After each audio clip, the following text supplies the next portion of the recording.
usiumize sana kichwa kutafuta kujua biashara gani unatakiwa ufanye. Kwamba ni biashara gani hapa nikijifanya nitatoboa.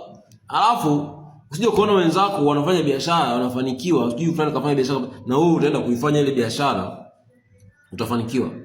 Kila mtu ana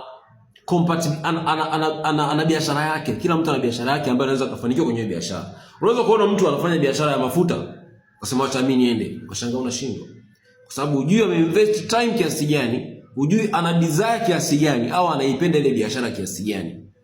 Kila mtu kuna biashara ambayo anaweza kaifanya vizuri. Na sio kwamba kwa sababu umejaribu umeshindwa ukafikiri kwamba ndio mwisho hapo. Unaweza kuona wenzako wanatajirika kwenye kilimo, wanalima viazi wanapata pesa, ukasema ngoja na mimi niende nikatajirike. Unaenda kumbe hujui kwamba kilimo kinafanywaje. Hujui kwamba ni udongo gani unafaa. Hujui kwamba msimu umekaaje.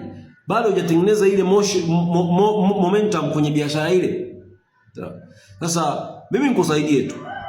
Kama una changamoto ya kupata idea ya biashara, nataka nikupe kitabu, usome hiki kitabu 100 Business Ideas. Sio kwamba unaenda ukachukua hizo uzifanyie kazi, no. Ukisoma hizi na wewe utaanza kuangalia mazingira yako, yani unatakiwa uchanganye na za kwako. Sio kwamba mtu ukisoma kitu na kichukua kizima. No, inakuwa ni stepping stone ya kufikiria kwamba na wewe unaanzaje? Sasa unakuwa open minded.